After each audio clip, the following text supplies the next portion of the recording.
Hello everybody, I hope all of you are doing good. I am Deepika from Learnohub, एक ऐसा free learning platform जहां पर आप पढ़ सकते हैं physics, chemistry, maths, biology and SST absolutely for free only at learnohub.com।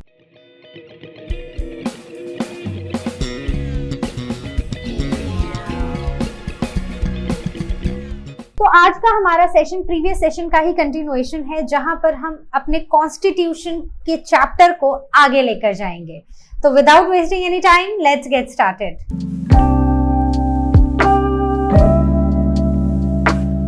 तो last videos में हमने देखा था कि कैसे भारत का संविधान बनने की कहानी शुरू हुई थी, कौन कौन वो लोग थे जो इस कहानी में जुड़े थे, क्यों एक आजाद देश को नए रूल्स की जरूरत थी, वो कौन लोग थे जिन्होंने जो एक साथ जुड़कर, वो महान लोग जो एक साथ जुड़कर इस कहानी में बहुत अहम किरदार जिन्होंने निभाया था। तो उसमें से थी कुछ हमारी विमेन लीडर्स, जैसे कि सरोजिनी नायडू, राजकुमारी अमृत कौर, विजय लक्ष्मी पंडित, और वैसे ही डॉक्टर राजेंद्र प्रसाद, सरदार वल्लभ भाई पटेल, जवाहरलाल नेहरू, मौलाना अबुल कलाम आजाद और डॉक्टर BR अम्बेडकर। तो ये वो कुछ नाम हैं जो इस कहानी से जुड़े हैं। तो ये सिर्फ नाम नहीं है, बट ये वो सोच थी जो भारत को एक मजबूत आधार, मतलब कि एक स्ट्रॉन्ग फाउंडेशन देने के लिए आए थे। और इनका मिशन सिर्फ एक बुक लिखने का नहीं था, बट इनका मिशन था इस कंट्री को डिफाइन करना, इस कंट्री के मिशन को डिफाइन करना। और इस मिशन में सबसे पहला जरूरी कदम था प्रियम्बल। तो प्रियम्बल होता क्या है? पता नहीं, यही बोलोगे है ना, या कुछ आइडिया होगा। तो अगर मैं आपसे ये सवाल पूछ लेती हूँ, या कोई भी आपसे ये सवाल पूछता है जनरल टर्म्स में किसी को समझाने के लिए, तो आप क्या बोलोगे? प्रियम्बल क्या है, क्यों बना, किसने बनाया और क्या जरूरत पड़ गई? तो कुछ समझते हैं एक क्रिकेट मैच से। तो आजकल IPL भी चल रहा है, बहुत सारे बच्चे हैं जो मैच देखना, क्रिकेट मैच देखना पसंद भी करते हैं। तो एक क्रिकेट मैच जो होता है ना, उसके कुछ सेट ऑफ रूल्स होते हैं। तो बिना रूल्स के कोई क्रिकेट मैच नहीं होता, राइट? तो सारे रूल्स फॉलो किए जाते हैं कि ऐसे आउट होगा, यहाँ पर इतने रन मिलेंगे, तो हर तरह के रूल्स होते हैं, करेक्ट? तो वैसे ही एक कंट्री को भी कुछ रूल्स की जरूरत होती है। तो वो रूल्स लिखे गए थे हमारे कॉन्स्टिट्यूशन में। तो प्रियम्बल एक इंट्रोडक्शन है, या आप ये बोल सकते हो कि प्रियम्बल एक वो इंट्रोडक्शन है जो ये बताता है कि हमारा देश, हमारा भारत किन वैल्यूज पे बना है। तो अब दूसरा सवाल कि किसने बनाया और कब बनाया? तो एग्जैक्टली जब हमारा कॉन्स्टिट्यूशन बना था 26 नवंबर 1949 को, तभी हमारा प्रियम्बल भी बना था। बनाने वाले कौन थे? वही लोग, वही महान लोग, जिसमें डॉक्टर BR अम्बेडकर और उनकी ड्राफ्टिंग कमेटी थी। तो जैसे कि हमने डिस्कस किया कि प्रियम्बल एक इंट्रोडक्टरी स्टेटमेंट है जो हमारी कंट्री की फिलॉसफी को और उसके ऑब्जेक्टिव्स को, या हमारे इंडियन कॉन्स्टिट्यूशन के ऑब्जेक्टिव्स को आउटलाइन करता है कि हमारा कंट्री कैसे वर्क करती है, हमारे कंट्री के जो कोर वैल्यूज हैं वो क्या हैं। So it is not enforceable part of the constitution, but it serves as a guiding principle. ठीक है? तो मतलब अगर हम बात करें तो जो प्रियम्बल है ना, वो भारत के ना कुछ सुपर इंपॉर्टेंट रूल्स के बारे में हमें बताता है। ठीक है? थोड़ा थोड़ा समझ आ रहा है? तो प्रियम्बल, तो अब यहाँ पर देखो, यहाँ पर पूरा हमारा प्रियम्बल है। So we start with we the people of India have solemnly resolved to constitute India into sovereign, socialist, secular, democratic and republic। ठीक है? कितने हो गए? 5।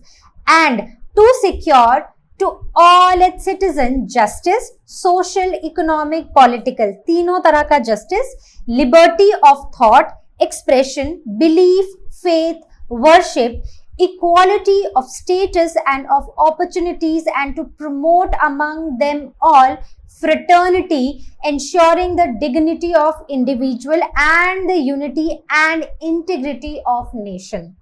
So in our constituent assembly, this 26th day of November 1949, तो कब बना था? 26th November 1949, do hereby adopt, enact and give to ourselves this constitution. बात समझ गए?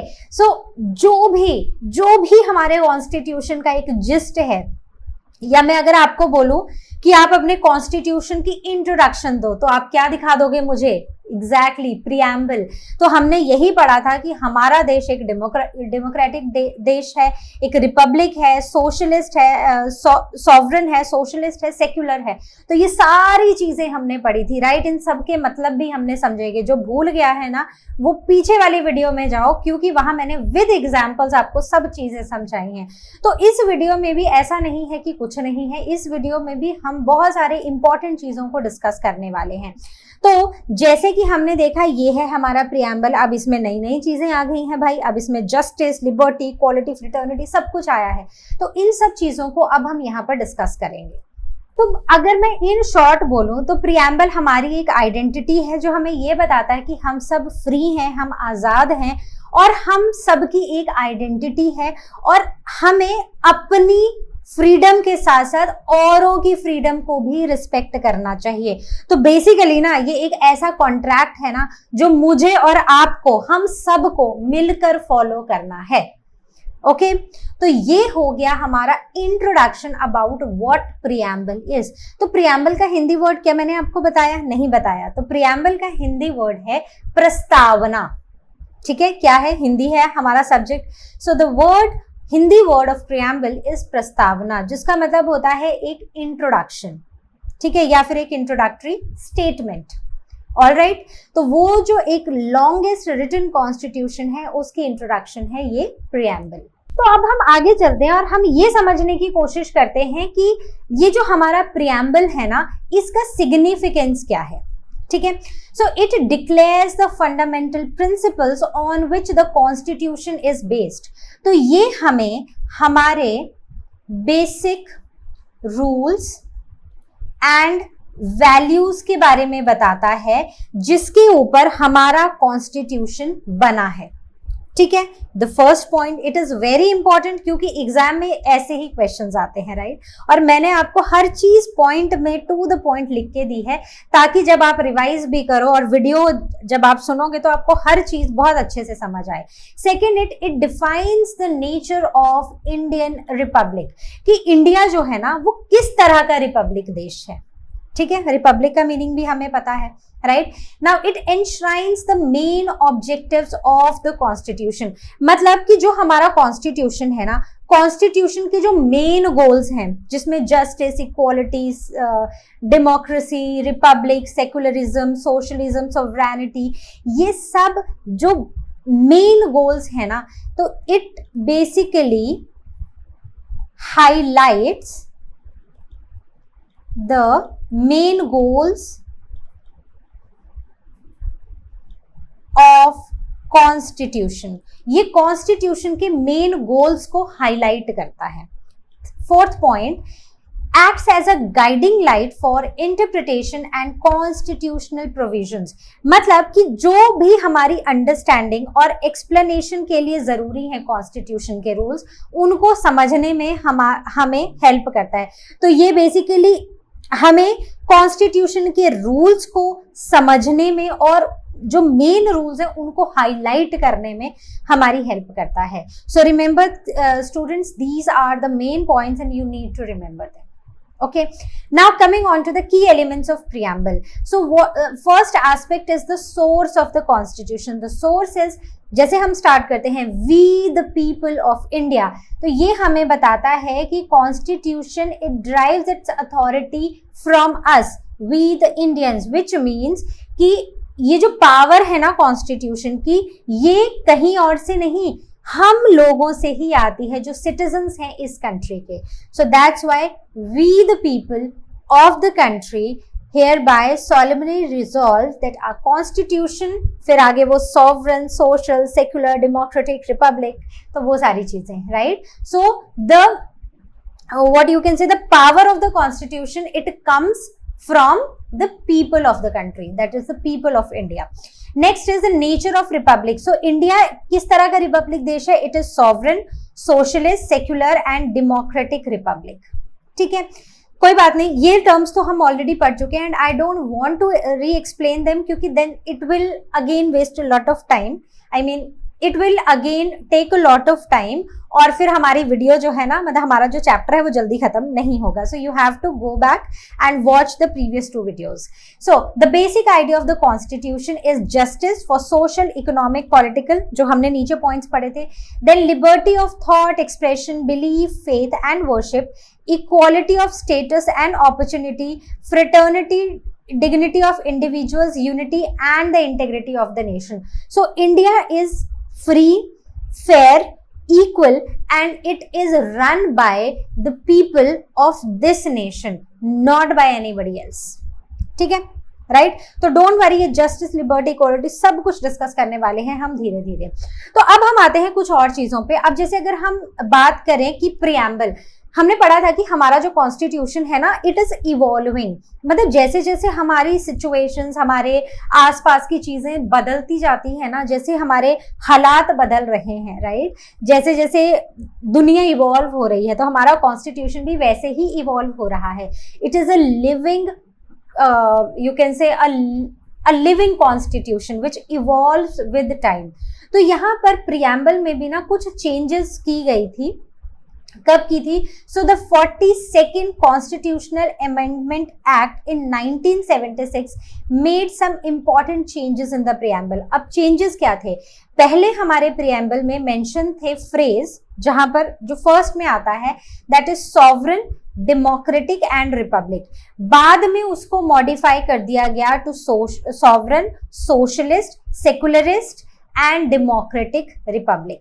ठीक है, और उसके कुछ टाइम बाद यहां पर वर्ड इंटीग्रिटी भी ऐड किया गया था. ठीक है, तो इंटीग्रिटी वर्ड भी बाद में ही ऐड किया गया था. जो हम सोशल जस्टिस और ये सब पढ़ते हैं, तो वहां पर इंटीग्रिटी वर्ड भी बाद में ही आया था, राइट? तो पहले we were only sovereign, democratic, republic, but now we are sovereign, socialist, secular, democratic and Republic.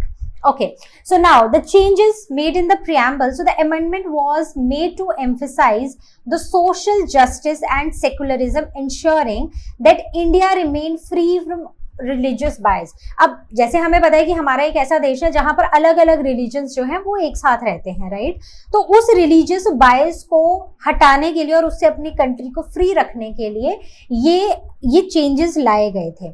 So economic policies aligned with socialistic ideas.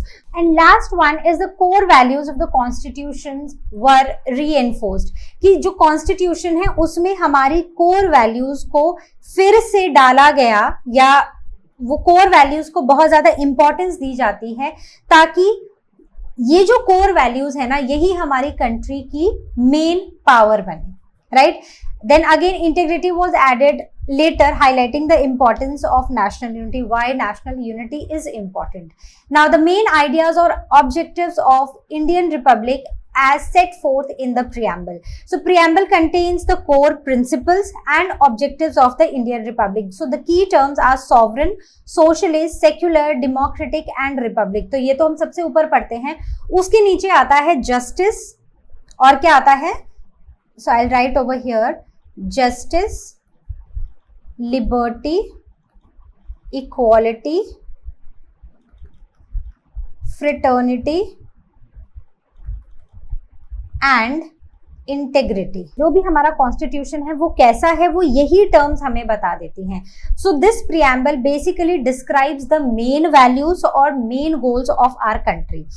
Now coming up to this preamble, तो यहाँ पर जैसे हमने डिस्कस किया था कि ये 26 नवंबर 1949 में आया था, और किसने बनाया था? Doctor B.R. अम्बेडकर और उनकी जो ड्राफ्टिंग कमेटी थी. तो ये values justice, liberty, equality, fraternity and integrity. So basically this integrity was added little later, right? अब आगे चलते हैं. Now significance of we the people of this country. So it is a democratic nature of the constitution. तो ये हमारे country के एक democratic nature को बताता है कि ये जो कंट्री है ये लोगों से है, इस देश के लोगों से ही ये देश है. So ideas of sovereignty lies with people and not with the monarch और द रूलर।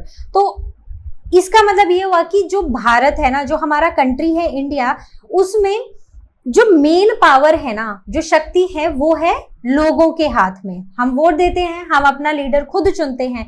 तो इसका मतलब ये हुआ कि जो भी पावर है वो लोगों के हाथ में है। कोई एक से राजा या रानी या कोई रूलर उसके हाथ में नहीं है। Then constitution was framed by representatives of people ensuring the self rule. जब हमारा कॉन्स्टिट्यूशन बना था तो ये हमारे लीडर्स ने मिलकर बनाया था, ना कि किसी और देश से कुछ लोग आए थे। तो वो इसलिए बना था ताकि अपनी कंट्री की प्रॉब्लम्स को समझकर अपने लिए कुछ काम करें और अपने देश को आगे बढ़ाएं। तो हमारा कॉन्स्टिट्यूशन हमारे ही लीडर्स ने हमारे लिए तैयार किया था। अगर हम इस चीज से कंक्लूड करें तो इंडिया एक सेल्फ गवर्निंग डेमोक्रेसी है, जिसमें कोई राजा रानी या कोई रूलर नहीं है और बाहर की कोई भी पावर आके हमें कंट्रोल नहीं कर सकती है। हमने अपने देश के रूल्स खुद बनाए हैं, हमारे लीडर्स ने हमारे लिए बनाए हैं, और ये जो देश है इसमें पावर लोगों के हाथ में है, जिस पावर से हम अपना लीडर खुद चुनते हैं और फिर वो लीडर हमारे बेनिफिट के लिए काम करता है, राइट। तो आई होप जो सिग्निफिकेंस है we the people of India, ये आपको समझ आया होगा। So now starting with the first term, that is sovereign. So sovereign means complete independence from external control, ठीक है। तो इस चैप्टर में भी थोड़ा थोड़ा हम इसको डिस्कस करने वाले हैं। So it means complete independence, मतलब कि अगर मेरा देश है और मेरे देश के मेरे रूल्स हैं तो वो किसी और कोई और उसको कंट्रोल नहीं कर रहा है। मतलब बाहर से कोई और कंट्री आके हमारे देश की को कंट्रोल नहीं कर रही है। Our country is independent and now we the people of India and our government are doing things for ourselves, not any, we are not letting any other person or any other country taking control of our country. So India has power to make its own laws, conduct internal affairs without foreign interference, and decide its external policy based on national interest rather than external pressure. तो अपने laws हम खुद बनाते हैं, ठीक है। वैसे ही जो इंटरनल अफेयर, जो हमारे देश के मैटर्स हैं, उनको हम बिना किसी एक्सटर्नल अफेयर के खुद उनको डील करते हैं, और हमारी जो फॉरेन पॉलिसीज या एक्सटर्नल पॉलिसीज भी बनती हैं वो हम अपने देश के हिसाब से हमारे देश के लिए क्या अच्छा है उस बेसिस पर बनाते हैं। ऐसा नहीं कि किसी और देश का हमारे ऊपर कोई प्रेशर है इसलिए वो फॉरेन पॉलिसीज बनाई जा रही हैं। Okay, so I hope this much is clear. तो अब देखा जाए तो इंडिया ना कुछ organization, basically the international organization का मेंबर है, जैसे कि Commonwealth of Nations and United Nations, लेकिन इनका मेंबर होने से इंडिया की सॉवरेनिटी बिल्कुल भी अफेक्ट नहीं होती है। कैसे, एग्जाम्पल्स के साथ समझते हैं। अब जैसे इंडिया यूएन का मेंबर है, राइट, तो जरूरी नहीं है कि जो भी यूएन डिसीजंस ले उसको इंडिया फॉलो करे। ओके, अब जैसे कुछ टाइम पहले जब रशिया और यूक्रेन का वो वॉर शुरू हुआ था, तो उस टाइम पर जो इंडिया ने, जो यूएन ने एक रेजोल्यूशन पास किया था और उसमें जो भी मेंबर कंट्रीज थी उनको अपना वोट देना था। तो लेकिन इंडिया ने क्या किया, इंडिया ने अपना डिसीजन खुद बनाया। इंडिया ने बोला कि हम वोट नहीं करेंगे, हमें वोट नहीं करना है इस चीज के लिए, राइट। तो ना इस एक के लिए वोट किया ना दूसरे के लिए वोट किया। तो उसका मतलब ये हुआ कि हमें जैसा ठीक लगा कि हमारे देश के लिए रशिया हमारा दोस्त है या यूक्रेन से हमारा ऐसा रिलेशन है, तो हमारी कंट्री ने उस हिसाब से चीजों को मैनेज किया, ठीक है। अपनी एक्सटर्नल या फिर फॉरेन पॉलिसीज को ध्यान में रखते हुए इंडिया ने अपना डिसीजन खुद लिया, ना कि किसी एक्सटर्नल प्रेशर की वजह से या किसी एक्सटर्नल फोर्स की वजह से ये सारी चीजें की। ओके, तो समझ आया कि even though we are member of some international organization but that does not affect our sovereignty, right. So outside people, outside the country, the countries other than our country has no force, cannot apply any force or pressure on us to take decisions in our country. I hope आपको ये term काफी अच्छे से समझ आई है।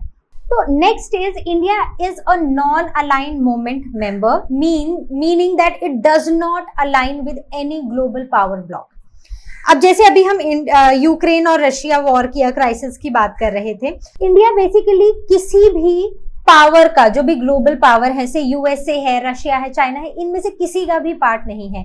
India जो भी फैसले लेता है वो अपने दम पर लेता है। जैसे हमने बात की थी यूक्रेन और रशिया के क्राइसिस की, तो उस टाइम पर क्या हुआ था ना कि कुछ देशों ने यूक्रेन का साथ दिया, कुछ देश जो थे वो रशिया के अगेंस्ट हो गए, जैसे कि यूएसए, कुछ जो थे वो रशिया के साथ हो गए, जैसे कि चाइना, राइट, जैसे कि Belarus.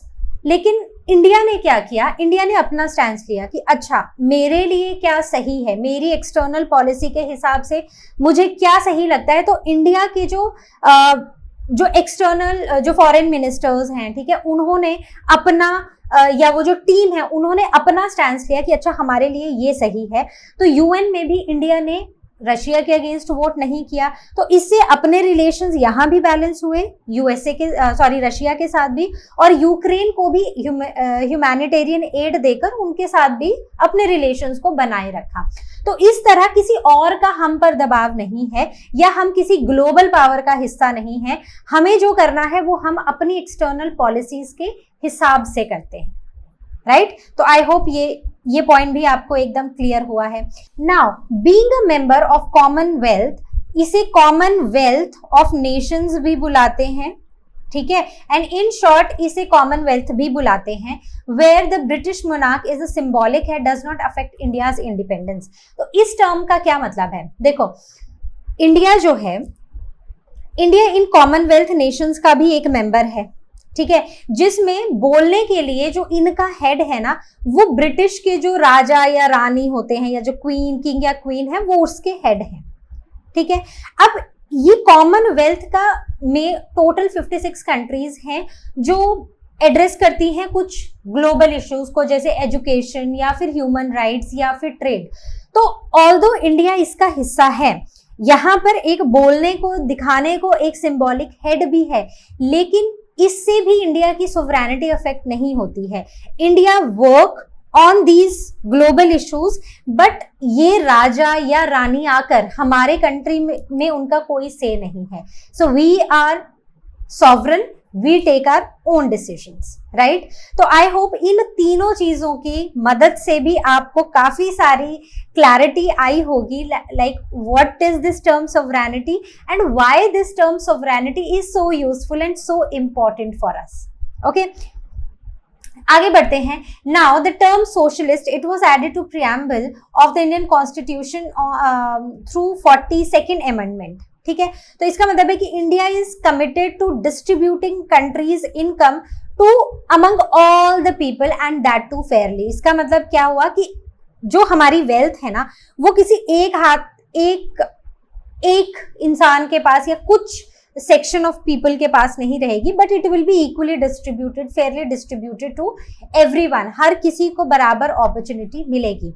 So it signifies the nation's commitments to equitable distribution of national income across all the sections of the society, right? कि कुछ ऐसे लोग हैं जिनके पास सारा पैसा है और बाकी सब गरीब हैं। So this term indicates that, right? It ensures the freedom from all forms of exploitation, that is social, political and economic. So state is responsible for promoting social and economic equality, preventing concentration of wealth in the hands of few and bridging the gap between rich and poor. तो ये एक तरह से हमारे लिए एक ऐसी guarantee है, हमारे लिए एक फ्रीडम है जिसमें हम भी पैसा कमा सकते हैं। मतलब कि किसी तरह का सोशल, पॉलिटिकल, इकोनॉमिक, किसी भी तरह का कोई भी एक्सप्लॉयटेशन हमारे साथ नहीं होगा। सोशलिस्ट का मतलब है कि सबको बराबर मौका मिलना चाहिए और अमीर और गरीब के बीच में फर्क नहीं रहना चाहिए। और ये जो समाज है ना, मतलब ये जो हमारी सोसाइटी है ना, इसमें सबको इक्वली वेल्थ जो है हमारी कंट्री की वो इक्वली डिस्ट्रीब्यूट होनी चाहिए। Okay, so now coming on to the objectives of the socialist state, so reducing the economic disparity, मतलब वो जो गैप है ना बिटवीन रिच एंड पुअर उसको कम करना, then ensuring equal opportunities, providing equal chance for all the individuals to shape their future, मतलब country के हर एक इंडिविजुअल के पास वो चांस है कि वो अपने हार्डवर्क से अपने फ्यूचर को शेप कर सकता है। Then promoting social justice, eliminating social disparities to create a just a society, a just society। ठीक है, तो इन सब का एक एक एग्जाम्पल के साथ मैं आपको समझाती हूँ इन सब का मतलब।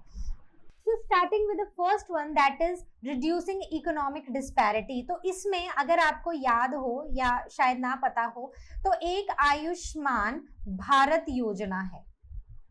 ठीक है, ये जो आयुष्मान भारत योजना है, तो आयुष्मान भारत एक ऐसी योजना है जहां पर गरीब लोगों को फ्री में एजुकेशन और हेल्थ केयर मिलता है, हेल्थ फैसिलिटीज मिलती हैं ताकि वो भी अपन पढ़ सकें और आगे बढ़ सकें और अपने सेहत का भी ध्यान रख सकें। देन इक्वल अपॉर्चुनिटीज, तो आपने रिजर्वेशन सुना होगा, राइट? तो ये जो रिजर्वेशन है for some people like SC ST OBC, जो हमारे कंट्री में जो रिजर्वेशन का सिस्टम है वो बनाया ही इसलिए गया था ताकि हर इंसान को पढ़ने का और जॉब्स मिलने का इक्वल अपॉर्चुनिटी मिले। देन प्रमोटिंग सोशल जस्टिस, जिसमें आपने सुना होगा बेटी बचाओ बेटी पढ़ाओ, तो इसमें चाहे मेल चाइल्ड हो चाहे फीमेल चाइल्ड हो, दोनों को ही जीने का समान अधिकार है और साथ ही साथ दोनों को पढ़ने का और जॉब्स करने का भी एकदम बराबर या इक्वल अपॉर्चुनिटीज सबको मिलनी चाहिए। सो these are the objectives of a socialist state. Then comes the secularism. So secularism is also added to the preamble on 42nd amendment. So the purpose was to reaffirm the nation's commitment to keeping India free from religious bias while respecting all religions equally. तो India to ensure, हमारा क्या गोल है कि so that we ensure that India जो है ना वो एक फ्री स्टेट रहे जिसमें किसी रिलीजन के लिए कोई फेवरेटिज्म ना हो। तो अब अगर आप अपना कैलेंडर भी देखो ना, स्कूल का कैलेंडर भी देखो, तो उसमें देखो इंडिपेंडेंस डे की छुट्टी होती है, रिपब्लिक डे की छुट्टी होती है, दिवाली की भी होती है, दशहरे की भी होती है, फिर ईद की भी छुट्टी होती है, क्रिसमस की भी होती है। तो ऐसे हर रिलीजन के जो मेन फेस्टिवल्स हैं वहां पर कैलेंडर में हर एक को इक्वल इंपॉर्टेंस दी गई है। Okay, so I hope ये आपको समझ आया है। Now the key features of secularism. So equal respect for all the religions. So state does not favor or discriminate between any religions. तो आपको याद होगा पहले कुछ टाइम में, या आप काफी छोटे थे तो मुझे नहीं पता, तो इंडियन गवर्नमेंट ने एक जो मुस्लिम्स में ट्रिपल तलाक का एक प्रथा थी एक तरह से, उसको ना उन्होंने बैन कर दिया। क्यों? ताकि वो विमेन के राइट्स को प्रोटेक्ट कर सकें, राइट? तो अगर हमारी गवर्नमेंट कोई डिसीजन ले रही है वो किसी रिलीजन को ध्यान में रखते हुए नहीं ले रही है, या फिर किसी रिलीजियस बिलीफ के चलते हुए या किसी रिलीजियस प्रेशर की वजह से नहीं ले रही है, राइट? तो यहाँ पर विमेन राइट्स का सवाल था, इसलिए दिस ट्रिपल तलाक was band by the government of India. Now the religious freedom. So every citizen has a right to follow, practice and propagate any religion of their choice. अपनी choice का कोई भी religion practice करने की हर किसी को आजादी है। ओके, तो आप कोई भी रिलीजन फॉलो कर सकते हो of your choice. Then no official religion, India की government does not promote any single religion as official one. Then separation of religious and state affairs. So religious beliefs do not influence government policies. जैसे एक और example देती हूँ, triple तलाक का एक example था, एक और एग्जाम्पल है। जैसे पहले ना हिंदूज में पॉलीगेमी का बहुत ट्रेंड था, ठीक है, कि एक इंसान ना बहुत सारी शादियां कर लेता था, लेकिन गवर्नमेंट ने इसको भी बैन करके मोनोगेमी बना दिया, so as to promote the gender equality. तो इसलिए कभी भी गवर्नमेंट जो भी फैसले लेती है वो किसी रिलीजन के अगेंस्ट या रिलीजन के बेनिफिट में, या नॉट बेनिफिट बट रिलीजन का साइड लेके नहीं लेती है, वो जैसे हमारा कॉन्स्टिट्यूशन बताता है we have some rights, we have some duties, तो वही लोगों की राइट्स के लिए, लोगों की इक्वालिटी के लिए गवर्नमेंट पॉलिसीज बनाती है और डिसीजंस लेती है. So now the importance of secularism, so it ensures harmony among the different religious group. जैसे कि इंडिया में है कि हम अपने सारे फेस्टिवल्स को है वो एक साथ मनाते हैं, राइट, जैसे हम डिस्कस करते आए हैं. Then it protects individual rights to allow free choice of religion. तो if I want, I can practice Hinduism. If I want, I can go for Christianity. So it is all on me. So nobody can tell me what I should do. Now it prevents religious conflicts by ensuring no religion is given a special treatment. तो government ना ही किसी religion को follow करती है, कोई favourite नहीं है, कोई ऑफिशियल नहीं है, सब बराबर है. Religious promote unity by treating all communities Fairlie. तो जो नेशनल इवेंट्स भी होते हैं, जैसे इंडिपेंडेंस डे होता है या फिर रिपब्लिक डे होता है, वहां भी सारे रिलीजन्स जो है वो एक साथ मिलकर आते हैं. और वो यू कैन से वो हिंदू नहीं होता है, वो कोई मुसलमान नहीं होता है, या वो कोई क्रिश्चियन नहीं होता है, या फिर कोई सिख नहीं होता है, वो होते हैं इंडियंस. Got it? तो we all are Indians. Pledge याद है ना अपनी? Now coming on to democracy. So word democratic in the preamble of India Constitution signifies that India has chosen democracy as its way of life. तो हमारा जो way of life है, that is democracy. Okay, so means that people will govern themselves through the democratic institutions, and democracy in India is not just political democracy but it is also social and economic democracy. अब in terms का क्या मतलब हुआ? तो आपने देखा होगा कि हर 5 साल बाद लोकसभा के इलेक्शंस होते हैं और फिर हम गवर्नमेंट सिलेक्ट करते हैं, और इससे इंडिया जो है वो एक डेमोक्रेटिक कंट्री की तरह बिहेव करता है. करेक्ट? वैसे ही पार्लियामेंट में भी, स्टेट असेंबलीज में, पंचायत में भी जितने भी इलेक्शंस होते हैं उसमें जो भी 18 इयर्स एंड अबव है उन सबको वोट करने का राइट मिलता है, और हम सब अपना रिप्रेजेंटेटिव इलेक्ट करते हैं. Correct? So that is what democracy is. अब अगर हम यहाँ पर आते हैं सोशल डेमोक्रेसी, कि इंडिया सिर्फ एक पॉलिटिकल डेमोक्रेसी नहीं है कि हमने वोट दे दिया, हमने अपनी गवर्नमेंट चुन ली. नहीं, it is also about social and economic democracy. जैसे सोशल डेमोक्रेसी में there is right to education, which ensures that every child gets basic education. So there is democracy, right? Now coming on to the economic democracy, तो इसमें आपने right, तो ये government की एक scheme है जहां पर लोगों को, रूरल जगह पे जो लोग रहते हैं उनको 100 डेज की अपॉर्चुनिटी मिलती है to work equally and to earn money and to reduce the poverty, to reduce that pressure on them, और गरीबी रेखा से उठकर अपने लिए कुछ करना और अपने घर के लिए पैसे कमाने की अपॉर्चुनिटी यहाँ पर मिलती है. Now coming on to the next is types of democracy. वही जो अभी हमने डिस्कस की. First is a political democracy, जिसमें हर एक सिटीजन के पास एक राइट है to vote, right? So people choose their representative through free and fair elections, and government is formed by the people, for the people and of the people. तो जैसे Lok Sabha elections हर 5 साल में होते हैं, तो हमारे पास, चाहे मैं गरीब हूं, चाहे मैं अमीर हूं, चाहे मैं एक मिडिल क्लास फैमिली से हूं, हर एक इंडिविजुअल के पास राइट है एक वोट का.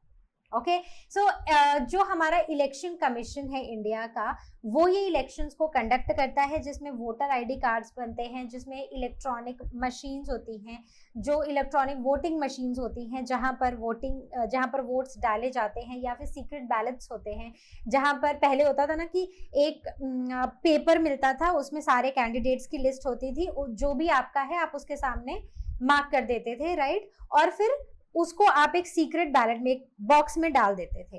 करेक्ट? बट अब वही चीजें जो है अब वो हो चुकी हैं कैसी? अब वो हो चुकी हैं इलेक्ट्रॉनिक. तो ईवीएम्स का यूज किया जाता है, इलेक्ट्रॉनिक वोटिंग मशीन्स का.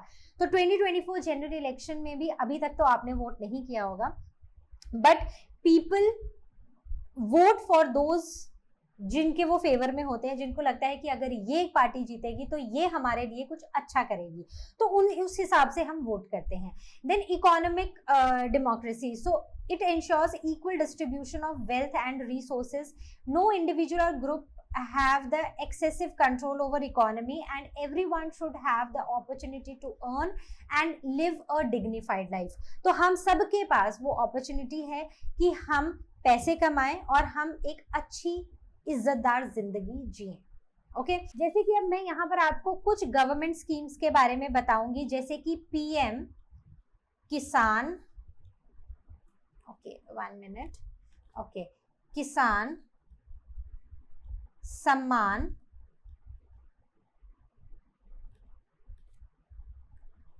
सम्मान निधि योजना.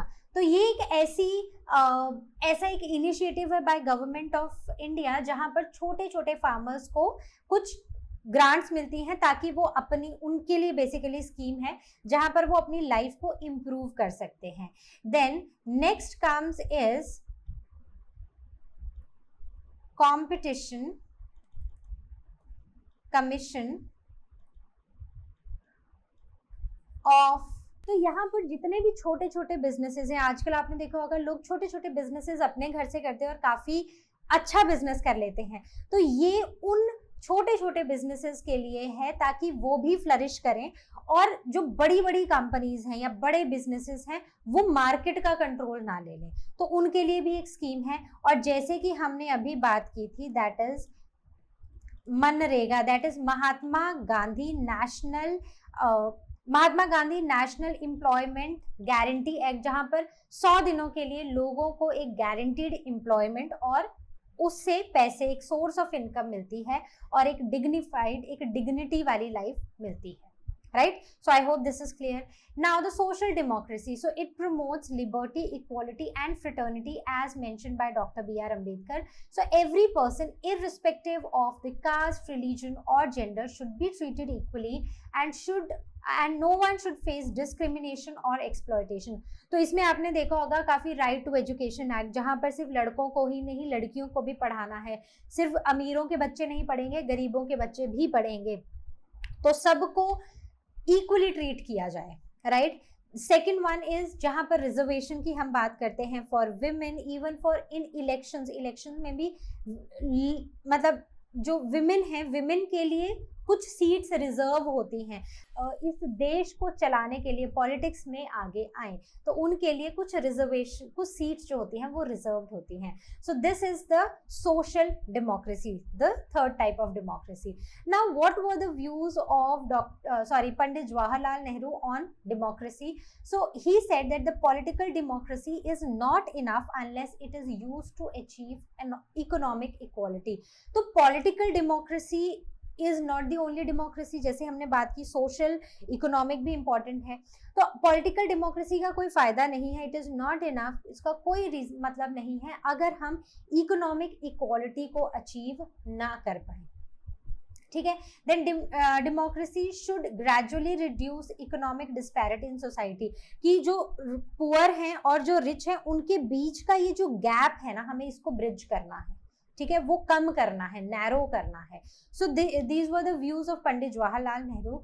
Then doctor B.R. Ambedkar. So social democracy is the way of life that recognises liberty, equality and fraternity as its core principles. ठीक है, तो ये हम सब नेक्स्ट वीडियो में बहुत अच्छे से समझेंगे. सो इनका बोलना था कि सोशल डेमोक्रेसी, जैसे पंडित जवाहरलाल नेहरू ने पॉलिटिकल और इकोनॉमिक डेमोक्रेसी पे फोकस किया, इन्होंने सोशल डेमोक्रेसी पे किया कि जो सोशल डेमोक्रेसी है that should be a way of life जिसमें हर लिबर्टी होनी चाहिए सबको, इक्वालिटी, इक्वल ट्रीट होने चाहिए सब. ठीक है, फ्रेटर्निटी, ये सब इनकी कोर वैल्यूज होनी चाहिए. So the true democracy must ensure social justice and equal opportunities for all. तो हर इंसान को इक्वल अपॉर्चुनिटी मिलनी चाहिए ताकि वो पैसा कमा सके और अपनी लिविंग कंडीशंस को इम्प्रूव कर सके, पॉवर्टी लाइन से ऊपर आ सके और एक इज्जतदार जिंदगी जी सके. So now the importance of social and economic democracy. Political का हमें समझ आ गया, but social और economic democracy की importance क्या है? So India cannot be a real democracy if poor remains poor and then exploitation continue to suffer. ठीक है, तो अगर सिर्फ अमीर अमीर रहे, गरीब गरीब रहे, तो ऐसी डेमोक्रेसी का कोई मतलब नहीं है। ऐसी डेमोक्रेसी एक्चुअल में डेमोक्रेसी नहीं है। तो हमें इस गैप को ब्रिज करना है। इसीलिए राइट टू एजुकेशन सबके लिए है, सबको इक्वल चांस मिले ताकि वो जॉब्स करें और अपने लिए पैसे कमा सकें। Then only political democracy exist without economic and social justice. तो अगर हम सोशली और इकोनॉमिकली डेमोक्रेसी में जस्टिस नहीं करेंगे, अगर हम सोशल डेमोक्रेसी और इकोनॉमिक डेमोक्रेसी नहीं देंगे, तो सिर्फ पॉलिटिकल डेमोक्रेसी ही रह जाएगी, राइट। तो इसमें गवर्नमेंट जो है वो काफ़ी सारी स्कीम, जैसे प्रधानमंत्री ग्रामीण कल्याण योजना, जहां पर जो लोग बिलो पॉवर्टी लाइन है या जो लोग हैं, गरीब लोग हैं, उनको कुछ ग्रेन्स फ्री ऑफ कॉस्ट मिलते हैं ताकि वो भी अपना पेट भर सके। उनको फ्री एजुकेशन भी मिलती है ताकि बच्चे आगे पढ़ सकें, आगे बढ़ सकें और अपने लिए अपनी एक अच्छी लाइफ जी सकें। Then universal adult suffrage, that is right to vote is good, but true democracy is when every citizen has equal right and opportunity। सिर्फ वोट देने से डेमोक्रेसी नहीं हो जाती है, हमें इक्वल अपॉर्चुनिटीज चाहिए, हमें इक्वल राइट्स चाहिए। इसलिए नहीं कि तुम्हारे पास ज्यादा पैसा है तो तुम्हें ज्यादा राइट्स मिलेंगे और तुम्हारी मर्जी चलेगी। No, it should be equal for all of us. Then there is no economic and social exploitation.